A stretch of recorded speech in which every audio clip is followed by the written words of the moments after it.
Hola a todos, amantes del terror. Bienvenidos a un nuevo episodio en nuestro canal, donde exploramos las historias más espeluznantes y aterradoras. En el vídeo de hoy, nos adentraremos en relatos escalofriantes sobre encuentros con hombres lobo. Estas criaturas míticas, que han sido protagonistas de leyendas y pesadillas durante siglos, han dejado huellas imborrables en aquellos que han tenido la desgracia de cruzarse en su camino. Prepárense para escuchar testimonios impactantes de personas que han vivido para contarlo. Apaga las luces, ponte cómodo y acompáñanos en este viaje al mundo de los hombres lobo. ¿Estás listo para el miedo? ¡Empecemos!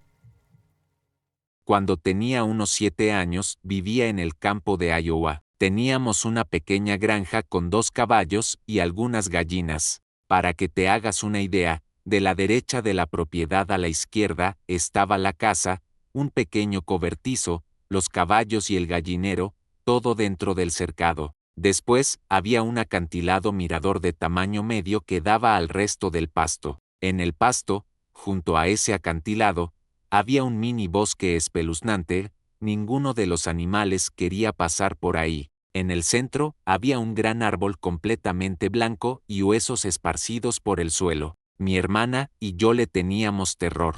Creo que de ahí vino el sabueso del infierno. Esta historia tiene que ver con el acantilado.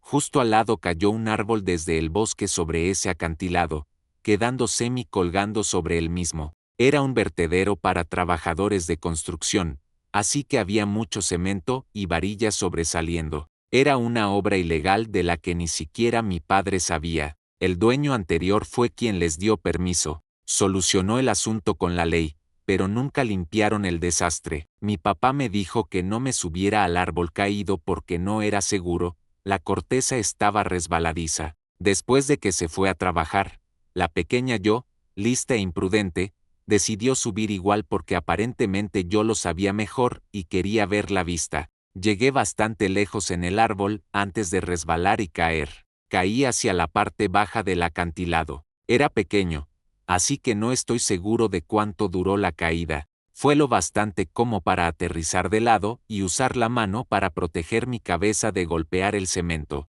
Recuerdo haber visto el suelo solo por un segundo antes de golpearlo y desmayarme. Lo siguiente que recuerdo es sentir algo extraño, calor y lo que parecía pelaje áspero en la nuca. Pero estuve consciente solo unos segundos. Luego desperté, creo que unas 2 horas después. Abrí los ojos y estaba de nuevo en la cima del acantilado. De hecho, estaba a cierta distancia de él. Me dolía la cabeza a martillazos. Intenté limpiarme la sangre de los ojos y, en un parpadeo, vi lo que creí que era una especie de ángel, cabello blanco corto, un ojo amarillo y uno azul, posiblemente con túnicas parecidas a las griegas. Un parpadeo y se había ido. Me incorporé con dificultad.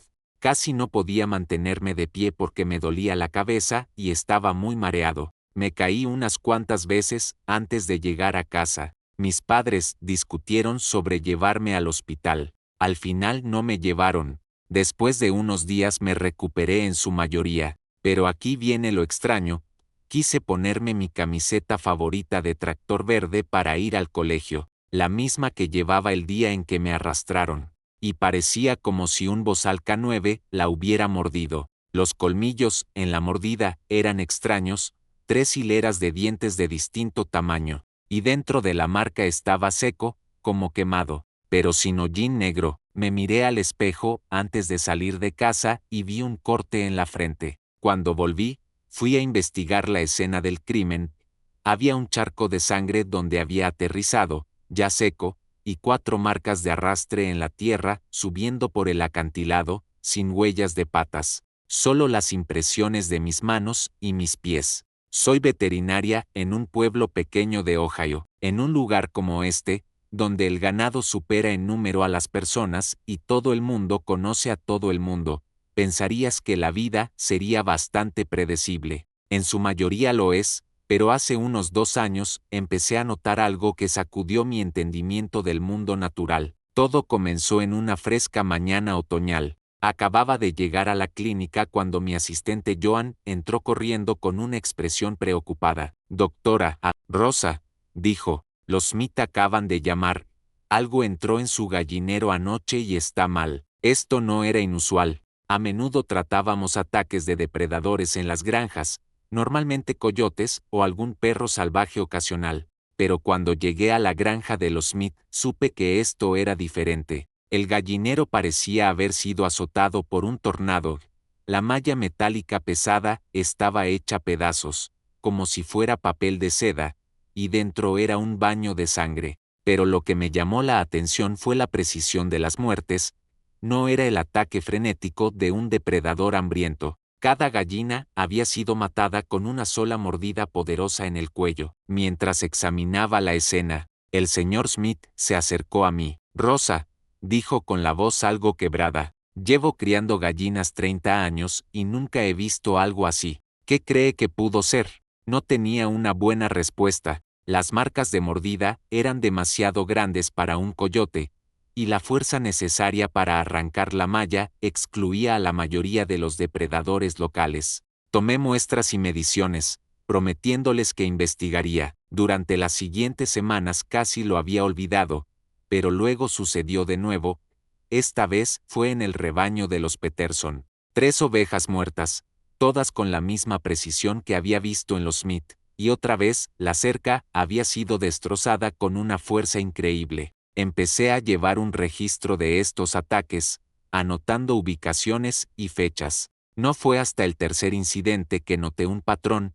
Cada ataque había ocurrido la noche de luna llena. Al principio lo descarté como coincidencia, pero con el paso de los meses, el patrón se mantuvo. Cada luna llena traía un nuevo ataque, siempre con las mismas características: fuerza increíble, muertes precisas y una preferencia por el ganado en vez de presas salvajes más fáciles. Empecé a investigar, estudié patrones de fauna local, consulté con guardabosques y biólogos de vida silvestre. Nadie tenía explicaciones que encajaran. Los ataques eran demasiado potentes para pumas, demasiado precisos para osos, y demasiado poco frecuentes para atribuirlos a un depredador natural común. Fue durante una de esas sesiones de investigación nocturnas que topé por primera vez con el término licantropía clínica, una condición psiquiátrica en la que una persona cree que puede transformarse en un animal. La mayor parte de la literatura médica lo descartaba como un delirio, pero algunos textos más antiguos lo vinculaban al folclore de los hombres lobo. Casi me río. Hombres lobo en nuestro pequeño pueblo del Medio Oeste. Era absurdo, y, sin embargo, la conexión con la luna llena, la fuerza increíble, la eficiencia casi animal. No pude quitarme la idea de la cabeza una vez que se arraigó. Por supuesto, guardé esas ideas para mí. Tenía reputación que mantener. Pero empecé a fijarme más en la gente del pueblo, especialmente cuando se acercaba la luna llena cada mes. Fue sutil al principio. Noté que algunas personas parecían más tensas cuando se aproximaba la luna llena. Uno de mis clientes, un hombre normalmente calmado llamado Francisco, casi me estalló cuando le sugerí posponer la cita de su perro que coincidía con la noche de luna llena. Luego estaba Ana, la nueva profesora de biología del instituto. Se había mudado al pueblo hacía un año, más o menos cuando comenzaron los ataques. Noté que siempre parecía agotada tras las noches de luna llena, a menudo llamando enferma al día siguiente. El punto crucial llegó unos 6 meses después de comenzar mis observaciones. Trabajaba tarde en la clínica en una noche de luna llena cuando recibí una llamada de emergencia. Un animal grande había sido atropellado en las afueras del pueblo. Al llegar, el conductor estaba visiblemente alterado. Se lo juro, doctora, repetía, no era un ciervo, andaba en 2 patas. El animal, lo que fuera, se había arrastrado hasta el bosque. Encontramos un rastro de sangre, pero desaparecía a los 100 metros más o menos. Lo que hallé me heló la sangre.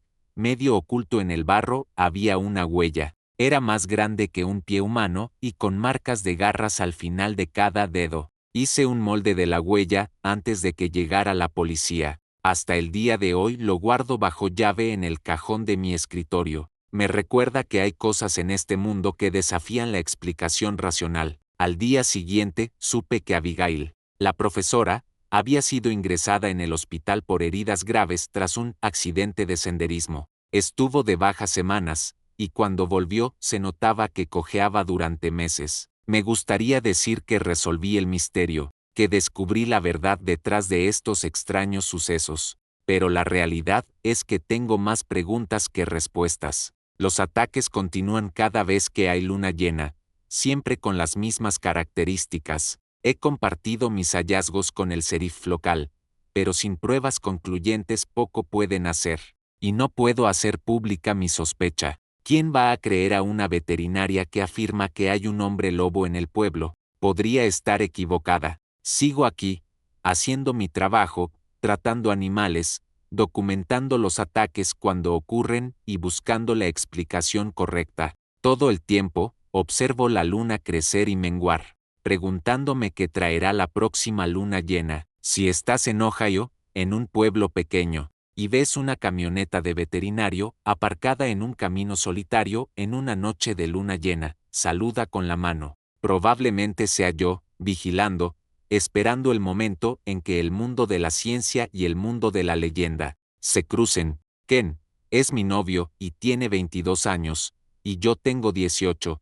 Queríamos hacer una escapada de acampada, así que buscamos los mejores senderos para llegar al campamento. Queríamos pasarla bien y encontrar un lugar bonito, y eso fue exactamente lo que hicimos, un sitio precioso junto al agua. Empacamos nuestras cosas y nos pusimos en marcha. Fue un viaje largo, no te voy a mentir, pero cuando por fin llegamos supe que había valido la pena. El lugar era impresionante, los árboles especialmente altos, el agua cristalina, el sonido de los animales por todas partes, la brisa en el pelo y en la cara. Un lugar tan sereno. Mi novio montó la tienda mientras yo colocaba antorchas tiki. Ya eran las 7:30 página M, y estábamos bastante cansados. Nos sentamos a hacer malvadiscos y contar historias. Hacia las 8 página M, la noche había refrescado y corría una brisa agradable. El fuego rugía.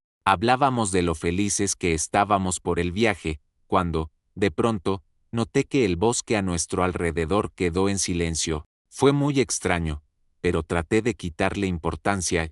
Seguro sería algo normal, ¿no? A eso de las 8:45 página M, le pregunté que si quería irnos a dormir. Me dijo, sí, estaría bien, estoy agotado. Entramos en la tienda y nos acostamos. Mi novio se durmió en unos 10 minutos, no se le puede culpar, el día había sido largo. Yo me quedé ahí, dándole vueltas, intentando dormir y sin entender por qué. Juraría que sentía que me observaban. Un rato después me desperté oyendo pasos alrededor del campamento y me pregunté si sería algún excursionista perdido. Asomé la cabeza fuera de la tienda y, para mi sorpresa, no había nadie. Honestamente no me preocupé demasiado en ese momento. Estábamos en pleno bosque, donde viven muchos animales distintos. Cerré la tienda de nuevo y me volví a acostar. Cerré los ojos y me dormí. Un poco más tarde volví a despertarme. Creo que serían las 4 alto. M, seguía todo en silencio, nada que justificara que me despertara. Mientras me preguntaba por qué me había despertado, escuché un grito que me taladró los oídos. Miré a mi lado para ver si Ken también estaba despierto y lo había oído, pero, para mi sorpresa, él seguía dormido. Empezaron de nuevo los pasos. Seguía oscuro, y tras el grito vino un golpeteo sordo, como alguien golpeando un árbol. En ese punto empecé a asustarme. Pensé que seguro mi novio ya estaría despierto, pero no lo estaba. Me volví a acostar e intenté no prestar atención. Aunque era muy difícil, lo que fuera que estuviera allá afuera, respiraba con fuerza, como si acabara de correr. Quise despertar a Ken, sacudirlo, pero no quería enfadarlo ni alertar a esa cosa de que estábamos despiertos. El grito volvió a sonar. Mi corazón se aceleró y temblaba. No pude contener un alarido y finalmente forcé a Ken a despertarse. Cariño, hay alguien afuera, le dije. Después de unos sacudones y súplicas, por fin despertó. Le expliqué lo que había oído y, al verme tan alterada, agarró su cuchillo y salió de la tienda. Pasaron quizá 2 minutos antes de que gritara, «¡Corre al coche!». Sin pensarlo, me levanté y corrí hacia el coche. Oí a mi novio detrás de mí, seguido de algo que sonaba a gruñidos y pasos fuertes. La curiosidad mató al gato y, mientras corría, miré hacia atrás y desearía no haberlo hecho. Te contaré lo que vi, aunque dudo que me creas. Era increíblemente alto, unos 25 metros aproximadamente, con un cuerpo que recordaba al de un ciervo pero alargado de forma antinatural. Su piel tenía un tono grisáceo, casi fantasmal, parecía espectral, tenía extremidades largas y delgadas y dientes afilados que sobresalían como los de un cocodrilo, haciendo su sonrisa aún más inquietante. Sus ojos brillaban en un amarillo extraño y se movía con gracia y a la vez con movimientos entrecortados y perturbadores, mezclando la elegancia de un ciervo con lo extraño de algo alienígena. La combinación era desconcertante y escalofriante. No la olvidaré pronto. Corríamos por nuestras vidas, lo más rápido que pudimos por el bosque oscuro. Al correr, mi pie golpeó una piedra y me caí. Al levantarme rápidamente, sentí una sensación punzante. Algo, manos o garras, quizá me agarraba. Miré a los ojos de la criatura y se me hundió el corazón, dientes afilados, garras, un rostro de auténtica pesadilla. Chillando y pateando, conseguí que soltara su agarre y caí. Mi novio me ayudó a levantarme, me cargó a la espalda y empezó a correr lo más rápido posible hacia el coche. Cuando llegamos, miré mi pierna, sangraba a borbotones. Mi novio arrancó a toda prisa, diciendo, «Al diablo nuestras cosas, tenemos que ir al hospital». El trayecto al hospital nos pareció eterno. Cuando por fin llegamos, los médicos se quedaron impactados con mi pierna. Me preguntaron qué había pasado y mi novio les explicó que algún tipo de animal salvaje nos había atacado. Llamaron a la policía. Estuvimos presentando el informe y, finalmente, nos dieron el alta. Me pusieron 36 puntos y tenía una fractura en la pierna. Cuando llegamos a casa, eran las 8:30 alto. Nos fuimos a dormir y, al despertarnos, decidimos volver por nuestras cosas. No te voy a mentir, me daba mucho miedo regresar. Era perturbador saber lo que había pasado la noche anterior. Avanzamos el tiempo hasta las 6:00 página.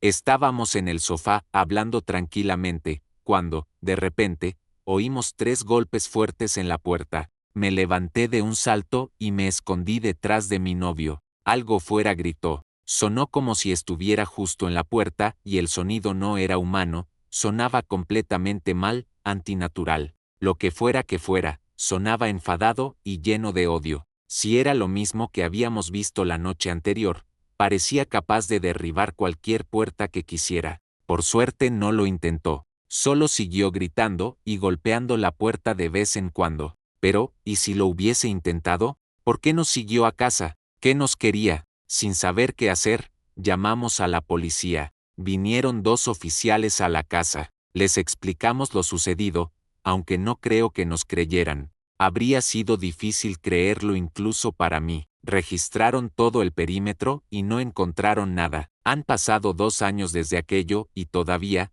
de vez en cuando, oímos algo merodeando fuera. Me pregunto si será la misma bestia. Si vives en Oklahoma, ten cuidado y no te adentres en el bosque de noche. Quiero agradecer a todos los que habéis visto el vídeo.